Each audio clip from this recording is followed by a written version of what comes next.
All right, Junkie Nation, Gorgeous George and Goes delivering on another MMA superstar. This time it's Ben Askren, retired from MMA, retired from wrestling. Now he's boxing. He's a former NC2A, four-time All-American, former two-time national champion, former Olympian for the United States in 2008, a former tournament champion of Bellator, a former Bellator champion, undisputed, former one championship, undisputed. There's a lot of formers there. Holy cow, the guy's done a lot, but why are you boxing? Is it the competitive juices, or did they just make you too much of a good offer for you to resist? Yeah, well, I think a little bit of both those. I miss competing, and I think, I retired the first time as an athlete in 2017, and I thought I thought there's a decent chance I would come back. This time, I said only if it was extreme circumstances. And, I always judged people who couldn't retire, but then once I did it myself, I found out how hard it was. It's challenging because there's a part of that competition that you love, and it will be a part of you, and it's hard to not do it. And so when I got done with my hip surgery and I could start training again on December 1st, it was like, okay, I felt like I needed to do something to motivate myself to actually train and lose weight. And I thought it was going to be a wrestling match of some sort, was kind of where I was going with it. And then this came up. And so, yeah, just a really good confluence of circumstances. Does it help that he's the type of guy that most people want to punch in the face? I didn't know that. I realized that now, but I had no idea. I knew him and his brother were both well known, I guess, for social media. I didn't really even know why. I just kind of knew the name, And then after I signed the fight, I can't believe how unlikable he is. I was really, really blown away. Nobody likes this dude. It's crazy. Would you have been shocked today, or I think you filmed it today, but if he really did have a star, if YouTube sensations did manage to get Hollywood stars, what would have gone through your head? I mean, I know you were joking around, but still. Yeah. Listen, I'm like a couple of blocks off the Hollywood Boulevard. It was a nice little morning jog. And I guess, if we're asking that question, this is maybe I'm showing my age here, but I don't get why these guys are famous. I don't find them particularly talented. I don't find them to be funny.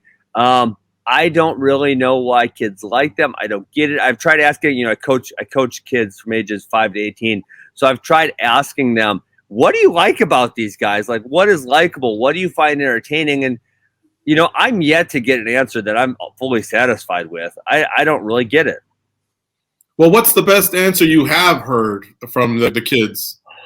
You know what? I'll say that I don't think there's any good answers. They're all like, well, he does a lot of dumb things, or he says crazy stuff, but it's like, okay, but so what? Like, there's nothing that's, I don't know. Like people who I liked growing up, I thought, say Chris Farley. Well, I think he's hilarious. Chris Rock, I think he's hilarious. That's why I like the person. Muhammad Ali, I'm inspired by this man. And so people who I liked, there was usually I could name a reason why I liked that person. And with these guys, that just doesn't seem to be the case. You are in LA because you are training boxing at the Wild Card Gym. How has that been, and what are your goals? I mean, you obviously can't close the gap and do what boxers have done because you are a combat sports athlete, but not a boxer. So what have you tried to accomplish? Just a certain set of strategies for the game plan, or what was the goal there? Well, listen, I haven't actually trained there yet. I flew in late last night. I got my COVID test this morning. I'm negative. Woo! I don't think COVID could get me. Can't get me. I got too much caveman DNA. And so, yeah, I mean, listen, I'm trying to be as good of a boxer as I can. I'm not under the impression I'm maybe a pro boxer. I've been top 10 in the world in 4 different sports. I know what it's like to be world class. I am not going to be a world class boxer, but I don't got to be a world class boxer. I just got to beat up Jake freaking Paul. That ain't going to be that hard, guys. I love it. Hey, by the way, just to clear things up, the 4 being wrestling, MMA, disc golf, and jiu-jitsu. I won the ADCC, which is the preeminent tournament in jiu-jitsu. I lost in the quarterfinals to Pablo Pavic, who was the champion. Who knows? If I had a different draw that year, maybe I could have made the semis. I was going to get killed by Marcelo, and I was going to get killed by Pablo Pavic. But I think I could have competed with a few of them other dudes. And I only did jiu-jitsu for like 9 months. All right.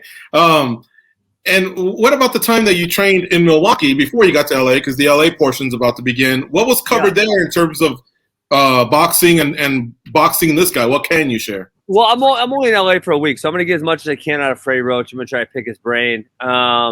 Let's see. So I started training, maybe 6 weeks it's been. First couple weeks was just like strength conditioning. Let me get back in shape because, like I said, I couldn't really start training until December 1st because of my hip surgery. I mean, I couldn't do anything until December 1st. And so it's like, okay, hey, let me get back in shape. So I did a couple weeks strength conditioning. I'm working with Duke and Kush, and then Mike Rhodes, former UFC fighter, old teammate's been helping me a bunch. And then I brought in this guy, K9, Cornelius Bundridge from Detroit, because he reached out on Twitter. He's been really good. It was a lot of fun. So I brought him in twice for a week. And really, I took Sunday off, but before that, I had boxed 18 out of 19 days. So, boxing training is it is easier than MMA for sure, just in the fact that how much effort your body expends and how many different areas are sore. It's not like in MMA where I do like 7 different things. We've always known you as funky Ben Askren. You got that funky style, but does that carry over to boxing as well? Will you be showing up with a funky boxing style as well? Absolutely. I can't do anything normal. And to all those people who say I stink at boxing, that's fine. Listen, I might not be that good. I'm going to beat up Jake Paul, but let me just warn you. I had a college coaching, I guess, a teammate. No, he's not my teammate. What do you call someone who's your co-employee? Coworker? Coworker? Is that it? I feel like there's another word for it. Anyways, coworker. We coached at college together, and he was a little older than me, and he was out of the game. He got his PhD for a few years, and he didn't really watch me wrestle all that much. So one time I brought him my highlight DVD, and the next day he came back and said, "Ben, you do freaking everything wrong. How the hell did you win so much?" And I don't know what to tell you guys. A lot of things I do, they don't look pretty, but they are really, really damn effective. I know all this started with them presenting you some kind of payday, and you took that. But at some point, did this kind of take a turn to really wanting to teach this guy a lesson? I mean, not really. I don't know what pressure. Jake Paul's gonna be an idiot before me. He's gonna be an idiot after me.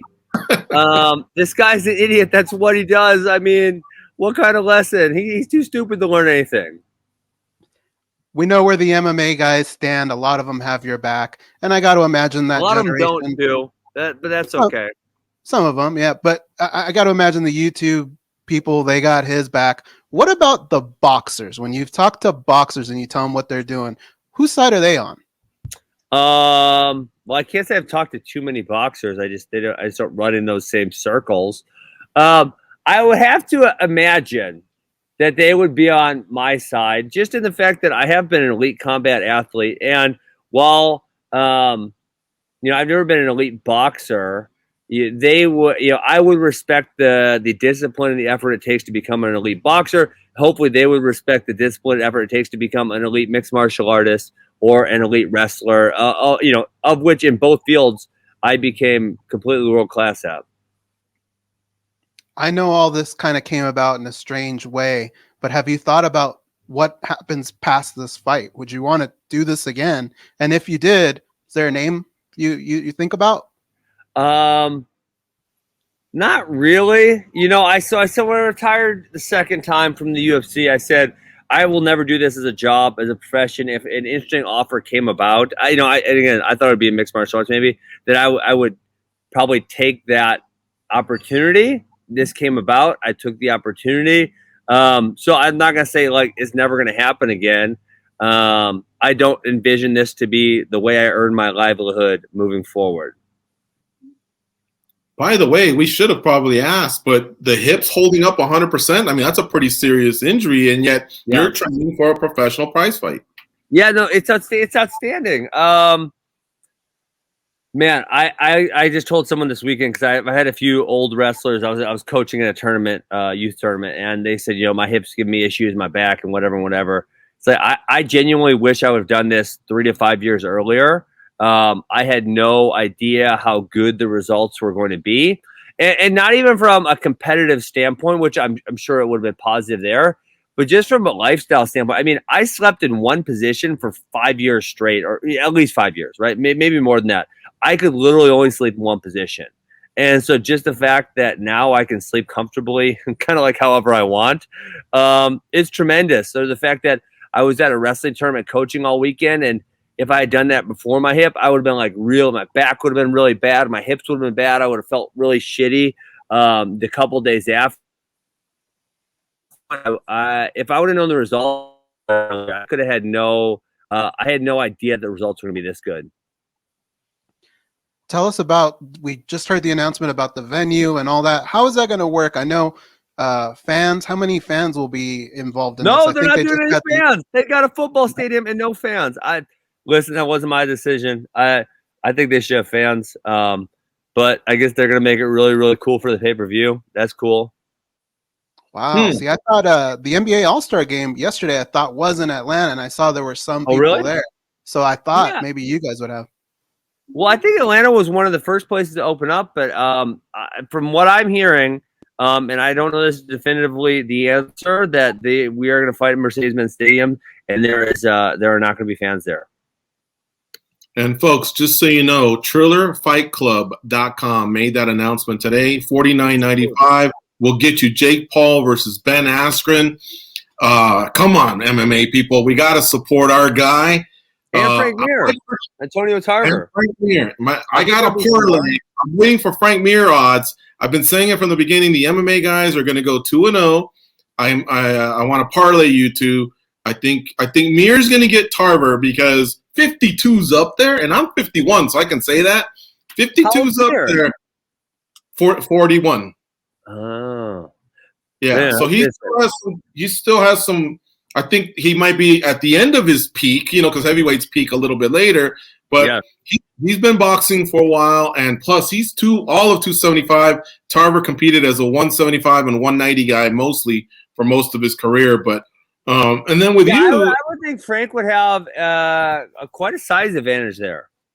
Oh yeah, I mean probably 50 pounds at least. And I wanted to ask you, Ben.